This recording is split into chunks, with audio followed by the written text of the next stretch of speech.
Alors, comme on l'a dit dans l'introduction, nous allons commencer l'explication du protocole MPLS par une notion principale du MPLS, à savoir les labels. Les labels qu'on peut nommer aussi en français des étiquettes. Dans cette partie du chapitre, nous allons voir le format des labels, nous allons voir comment un paquet IP est encapsulé et nous parlerons de la notion du Forwarding Equivalent Class ou tout simplement une FEC. Un label est une étiquette qui est rajoutée à un paquet IP. Il est constitué de 4 champs. Le premier champ, c'est le label lui-même. Il est constitué de 20 bits. Le deuxième champ, c'est le champ EXP. Alors le champ EXP au début, il a été défini pour des besoins expérimentaux sur le protocole MPLS. Aujourd'hui, le champ EXP il est utilisé pour définir les classes de service, la qualité de service sur les paquets MPLS. Il est constitué de 3 bits, ça nous donne 8 classes de service. 3 bits, c'est équivalent à 8 différentes valeurs constituées par les 3 bits.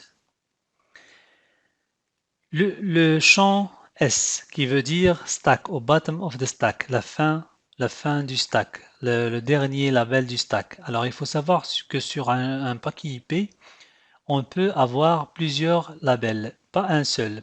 Chaque label, il a une signification. Un label, par exemple, pour définir une adresse IP de destination.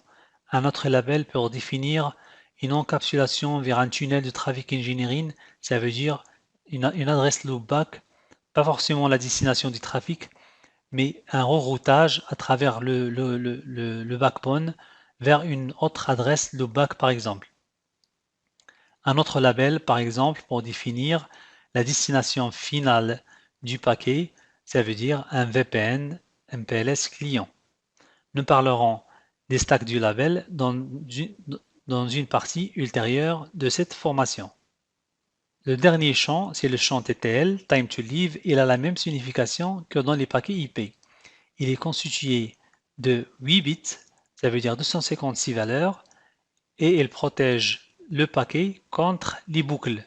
Quand le champ TTL il traverse un routeur, il est diminué par 1, et quand le champ TTL il arrive à expiration, le paquet il est détruit.